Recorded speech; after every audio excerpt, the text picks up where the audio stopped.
decided that the GNU license that was used is not good enough. They have to restrict people. If they want to go in the cloud computing, they have to bring back whatever they add to the community.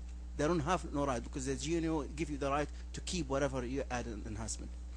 That where in the United States, in the West, in the developed country, what I'm concerned about it here, that you will see so many software companies building on the cloud computing, which is, let's face it, this is the next big thing.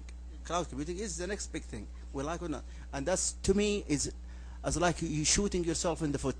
You know, they have the access to the software. They built this wonderful cloud computing service, and they didn't have to pay license. But then they wait a minute, there is a competition here coming. There is a competitor doing the same thing, and what gonna differentiate me from this guy or this guy? So what I'm gonna do, I have to keep something special about me. That's what it is. That's what in business planning, you have to have a differentiator to survive. This is as simple as that. So if there is no such a powerful agency that forces them that you have no right to keep all these added value that you have added because of the license. So, and I'm afraid here in this part of the world, and that's really concerns me a lot. That make me worry, because the fact that there is no regulations and there is no power that can force everybody to bring back whatever they added. So this is something I think if you look in 10 years from now for open source, I see cloud computing is really is been built by open source, but it's really is the enemy of open source unless you really control this from the beginning. And I wish to hear some of your guys' take about this, how we really can control this from now. Let me go first, because I'm sure you will want to make a more philosophical statement after some specific. So I would like to argue that I don't know the specific case. It sounds like the software was available under the GPL, but that allows in a cloud computing context to not open source your changes or enhancements, and that when it actually happened, the community learned that they would have preferred it was the AGPL, which would have required open sourcing. Yeah. So first of all, to just be step-by-step fair to the company, they might have asked, or they just learned the hard way that the community didn't like it. But before there probably was not a vote. So now the community clearly has voted that they don't like it. Now there are a couple of things. If the community had thought about it first, they would have gone to the AGPL right away.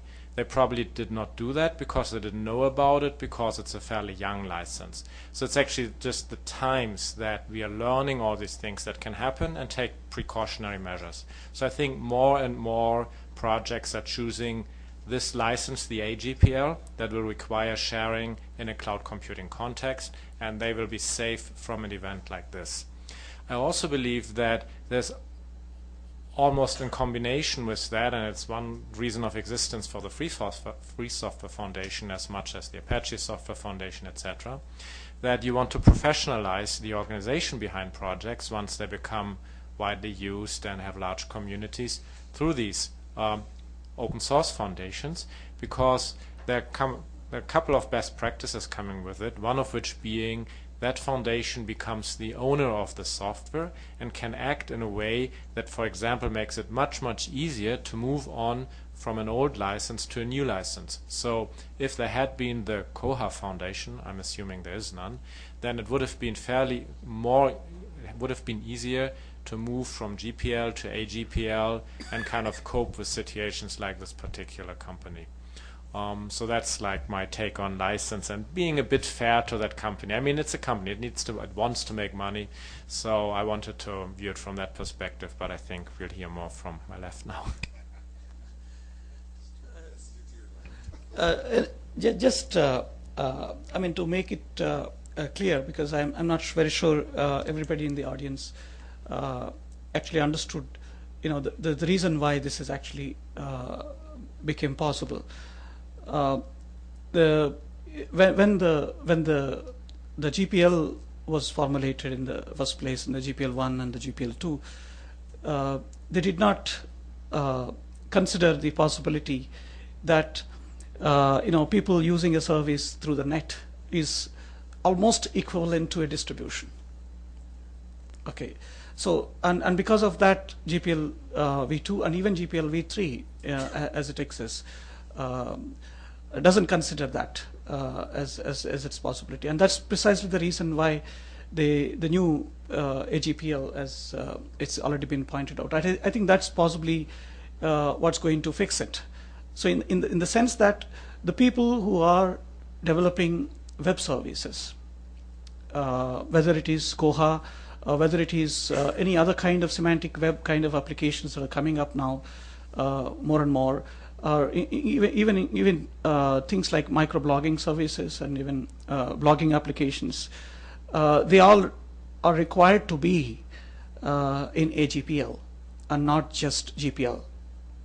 And I think that is now being increasingly realized by people as that which is going to. So this particular situation is again reminding us that we couldn't think about it in the past, but now we need to fix it in this particular ways. I mean, if you look at, for example, India, I mean, 60,000 people, 60% people are actually using computers in the form of mobiles, because I mean, mobile is already a kind of a client. It's mostly a client, right? I mean, in that sense, therefore, everybody is using web services in that sense. So from that point of view, there is no doubt that this is an important area where we have to look at it. It's not enough that the computer you have, even the mobile, suppose if everybody is using even free software in the mobiles, it's not sufficient. Because the web service that the people are providing, the places where your data is going, and what they're going to do with the data, and also what kind of value they're going to have with the whole process. And for example, Google was possible only because of this vulnerability in GPL. If it wasn't, then it would have been a very different case. So in fact, that's the reason why it started, and that's I mean, people didn't have the vision at that time, but now at least some kind of alternatives have been found out. At this moment, I think it's important that we go in favor of AGPL for anything web service. If I could switch quickly, Anon. I drew up while he was, well, just before he talked. There's a license for that case. The fact that that particular license wasn't used is one of the reasons why license discussions usually show up, because licenses just determine who has what rights. Excuse me. I would like to add on here, though. I think it is important to know what happens to the code, but I think it is also important, and perhaps even more so, to own your data. This is probably the big risk of cloud computing. And I don't want to say that cloud computing is always useless. That's not at all what I'm saying. But I think it is very critical, regardless of what whether you're using cloud computing or anything else, that you have your data, that you have the formats that it's stored in.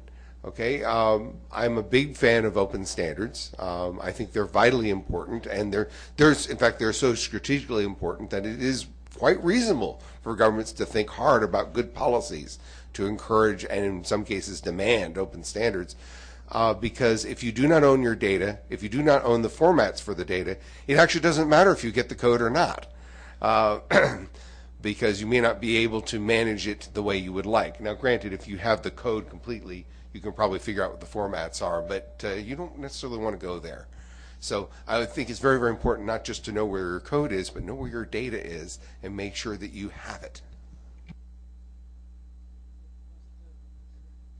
Yeah, my question is related to points made by Anas and Professor Krishnan. You spoke a lot about developing local content. And there was a question about QCAD and the lack of certain applications. I'd like to direct it to the issue around Arabic web fonts. Apparently that's a problem. But how do you suggest that is funded and other such projects be funded, especially if we want to see local issues being addressed? Thank you, Islam. Actually, this is a big problem, and we tend to be like steered away from how to address this thing. We are depending increasingly on the browser